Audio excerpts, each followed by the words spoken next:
Doctor Sambit Patra वो कह रहे हैं कि आपको तो कोई नाश्ते पर भी नहीं बुला रहा है। जो आपके इक्के दुक्के साथी थे, देखिए ना, एक बार शिवसेना भी जो प्रियंका जी की पार्टी थी उसने भी साथ छोड़ दिया। तो आपके नाश्ते, आपको तो कोई नाश्ते पे भी नहीं बुला रहा। अंजना जी, शुक्र है राहुल गांधी नाश्ते पे नहीं बुला रहे हैं। जिन जिन लोगों ने राहुल गांधी का नाश्ता स्वीकार किया है उनका क्या हुआ है, उसका सबसे बड़ा उदाहरण तो भदौरिया जी बैठे ही हुए हैं। नाश्ता कराया राहुल गांधी ने, फिर साइकिल पे बैठा लिया अखिलेश जी ने, फिर क्या हुआ, साइकिल का क्या हुआ।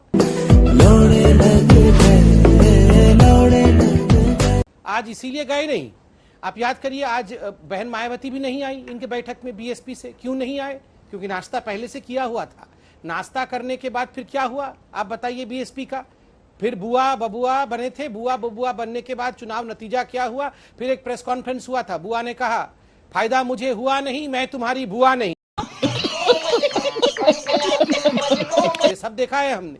अब ये सब नाश्ता कर रहे हैं। धीरे धीरे नाश्ता करने के बाद समझ जाएंगे कि राहुल गांधी के साथ नाश्ता करने से क्या होता है। देखिए, एक गणित में है कि 0 इंटू 1000 इज इक्वल टू 0। ये जो कांग्रेस पार्टी सोच रही है कि कुछ नहीं के साथ ये गुणा करेंगे सब कुछ का, तो कुछ नहीं सब कुछ बन जाएगा, ऐसा नहीं होगा। जो सब कुछ है वो भी कुछ नहीं बनने वाला है। चीटिंग करता है तो इसलिए इन सब लोगों को सावधान रहने की आवश्यकता है, और जो बुद्धिमान है वो सब जानते हैं, इसलिए नहीं गए हैं। आज वर्चुअल मीटिंग में समाजवादी पार्टी और बीएसपी गई नहीं। प्रियंका जी वो कह रहे हैं नाश्ता करने से साथ रास्ता बंद हो जाता है। नाश्ता हमने किया, पेट में दर्द इनके हुआ। इतना सिंपल। बार बार इनका ध्यान नाश्ते में लगा पड़ा हुआ है, चाय में लगा हुआ है, मिठाई में लगा हुआ है। कभी आम के बारे में बात कर लीजिए, आम की चर्चा कर लीजिए प्रधानमंत्री नहीं की तरह। पर चलिए, मैं इसमें खाने पे नहीं जाना चाहूंगी। मेरे पास कोई और रास्ता है? अजय आलोक जी अभी बात कर रहे थे, मैं उनको ध्यान दिलाना चाहूंगी, क्योंकि संबित पात्रा जी ने भी ये सवाल पूछा कि आप लोग एक साथ लड़ेंगे, अलग अलग लड़ेंगे, क्या आपके चुनावी स्ट्रैटेजी होगी। तो कोई अजय आलोक जी से पूछ लीजिए। जब हाँ में हाँ भरते हैं ना, तो हालत ये हो जाती है कि खुद मुख्यमंत्री बार बार कहते हैं कि हम प्रधानमंत्री से समय मांग रहे हैं, पर प्रधानमंत्री हमें समय नहीं दे रहे हैं मिलने का। जब आप हाँ में हाँ भरते हैं ना, तो उत्तर प्रदेश में आपको सीट भी नहीं दे रही है भारतीय जनता पार्टी, जिसकी वजह से समय मिल गया 23 तारीख आगे स्वाद होता है। राष्ट्र की एकता की बात करता, आप इतने डर क्यों जाते हैं नैतिक रूप से? क्योंकि आप डरे हुए हो ना। मस्त जोक मारा रे, ये हंस रहे हलकट हंस। तो आपको कोई अगर एक होता हो मिलता है तो आप डर जाते हैं। हाँ यार, देखो उनके यहाँ नाश्ता हो रहा है, अरे उनके यहाँ डिनर हो रहा है, अरे उनके यहाँ पे ये हो रहा है, पता लगाओ क्या हो रहा है। क्योंकि आप डरे हुए हो, क्योंकि आपको डर लग रहा है, सत्ता खोने का डर। जब सत्ता खोने का डर लगता है ना, तो आदमी ऐसे घबराता है जैसे आप घबरा रहे हो। हाँ, डिनर से परेशान हो, लंच से परेशान हो, आप कोई किसी के फंक्शन में जा रहा है, किसी के एनिवर्सरी में तो परेशान हो, आप किसी के बर्थडे में जा रहा है तो लगता है ये पागल हो गया, आप पागल हो जाओगे। इसीलिए कहते हैं कि आप देश का काम कीजिए। अगर देश का भला किया होता तो आप पे पागलपन सवार नहीं होता। जिस तरह आप एकदम पागलपन सवार हो गया। कोई किसी के एनिवर्सरी में जा रहा है, बेपछे हो रहा है, कोई किसी के बर्थडे पे जा रहा है, बेपछे हो रहा है, कोई किसी के नाश्ते में बेपछे हो रहा है। अरे भाई, राष्ट्र एक हो रहा है, क्योंकि आपने देश के साथ अन्याय किया, आपने जनता के साथ अन्याय किया, आपने किसानों के साथ अन्याय किया, आपने युवाओं के साथ अन्याय किया, आपने राष्ट्र को धोखे में रखा है। इसीलिए राष्ट्र आपके साथ खिलाफ हो चुका है। इसलिए आप डरे सहमे हो, आपको सिर्फ डर लग रहा है। इसको डर बोलते हैं। इसको मंथन कीजिए, डर है आपका। फिर मैं सफल सवाल डॉक्टर पात्रा, ये पहले तो डिसाइड कर ले कि हम डरे हुए हैं या ये डरे हुए हैं। ये तो पार्लियामेंट में कहते हैं पूरा देश डरा हुआ है हमसे, और लोकतंत्र समाप्त हो रहा है, और लोकतंत्र की रक्षा करने के लिए आए हैं। और कम से कम 40 बार अभी बोल चुके हैं कि हम डरे हुए हैं इनसे।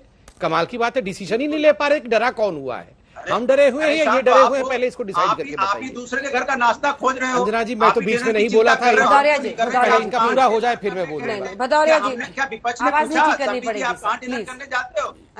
ठीक है, जवाब सुनिए ना सर, जवाब सुनिए ना, आपने पूरा बोले, जवाब सुनिए प्लीज सर। इनकी आवाज जरा कम करिए। डॉक्टर पात्रा, अंजना जी, हो सकता है मुझसे गलती हो गई हो। अभी भदौरिया जी ने कहा कि ये, अंजना जी अभी इन्होंने कहा कि एनिवर्सरी थी और बर्थडे था, मुझे लगा वर्चुअल मीटिंग हो रहा है। अभी इन्होंने बताया कि ये सारे नेता बर्थडे मना, मुझे नहीं पता था, सॉरी, इस बात के लिए मैं क्षमा याचना करता हूँ। ये सारे नेता बर्थडे मना रहे हैं वर्चुअली, ये मुझे नहीं मालूम था। दूसरी बात है, मैं तो बहुत खुश हूं। आप राहुल, रुकिए अनुराग जी। अरे अंजना जी, ये बर्थडे बॉय का जरा आवाज कम तो करिए। ये बर्थडे मनाकर ही मानेंगे आज। एक हो जाए, मैं तो बोल रहा हूँ राहुल गांधी जी को अध्यक्ष, अभी मजा आएगा ना। ये क्यों हम लड़ रहे हैं बताइए? यहाँ जश्न माहौल होगा, मतलब सभी लोग खुश होंगे, अंजना जी भी खुश होंगे, कोई डिबेट नहीं करना पड़ेगा क्योंकि हम लड़ेंगे नहीं आपस में, ना कांग्रेस लड़ेगी, ना बीजेपी लड़ेगी, ना कोई लड़ेगा, सब खुश हो जाएंगे और आप भी खुश हो जाएंगे भदौरिया जी। मैं सप्पल जी को पूछ लीजिए, वो भी खुश हो जाएंगे। मैं बोल रहा हूं टंटा खत्म करो, अभी राहुल गांधी जी को अध्यक्ष घोषित करो, सब प्रियंका चतुर्वेदी खुश, संबित पात्रा खुश, भदौरिया जी खुश, सप्पल जी खुश, अंजना जी खुश, जश्न माहौल, उसके बाद सब घर जाएंगे आराम से, लड़ाई झगड़ा अभी घोषित करो। पढ़ लेंगे। और डर क्या होता है? डर क्या होता है? मैं आपसे केवल एक सवाल पूछता हूं, अगर आप जवाब टीवी पे दे दें तो मैं मानूंगा कि आप डरते नहीं हैं। आज आपके पूर्व राष्ट्रीय अध्यक्ष और बहुत सम्मानित मंत्री गडकरी जी ने बोला कि वाजपेयी जी और नेहरू जी देश के सबसे भारत के लोकतंत्र के आदर्श प्रधानमंत्री थे। आप कीजिए समर्थन, कीजिए इसका। अगर आप डरते नहीं हैं, अपने गडकरी साहब का तो निंदा कीजिए, समर्थन कीजिए। मैं आज बोलता हूं इस चैनल के ऊपर, आप बाकी बातों की जुबानी छोड़ दीजिए, सिंपल इस बात का जवाब दीजिए, क्या आप गडकरी जी के इस वक्तव्य से सहमत हैं? सीधा सवाल है उनका, सप्पल साहब। मैं सबका जवाब देता हूं। हाँ, मैं उसका भी जवाब दूंगा, मैं सबका जवाब देता हूं। पहले इसका दीजिए, बाकी छोड़ दीजिए, बाकी आप बहुत घुमाते हैं। पहले तू दे। मैं आपके तीनों प्रश्न का जवाब दूंगा, कहीं नहीं जाऊंगा, 100% जवाब दूंगा। नेहरू जी पे जवाब दूंगा, मैं तो, मेरा फेवरेट टॉपिक है। अच्छी बात बोली। गांधी परिवार मेरा फेवरेट टॉपिक है मेरे भाई सप्पल जी, मैं जरूर बोलूंगा। सप्पल जी 2 सेकंड चलिए, मैं पहले ही बोलता हूं। सप्पल जी, आप तो सिख धर्म को मानते हैं, हम सब तो सिख धर्म को बहुत ज्यादा सम्मान करते हैं। आज राजीव जी का जन्मदिन भी है, मैं तो राजीव जी को भी कहता हूं कि एक प्रधानमंत्री के नाते वो बहुत मतलब आदरणीय है, क्योंकि पूर्व प्रधानमंत्री है।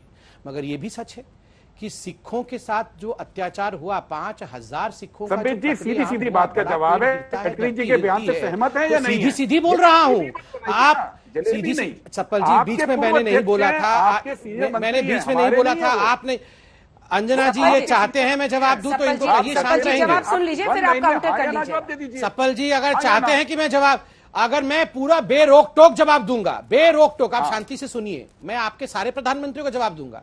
नेहरू जी के लिए सुन लीजिए कान खोल के सप्पल जी, नेहरू जी नहीं होते तो ये कश्मीर की सारी प्रॉब्लम नहीं होती, नेहरू जी ना होते तो ये चाइना का इतना बड़ा भाग जो हिंदुस्तान का दे दिया है ना, अरे नेहरू ने वो काम किया है, नेहरू ने वो काम किया है, ये देश का विभाजन नेहरू ने किया है, याद रखिए।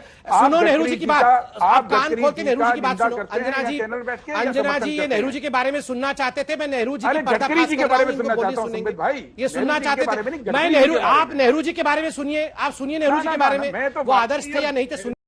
खत्म, bye bye, tata, goodbye, गया।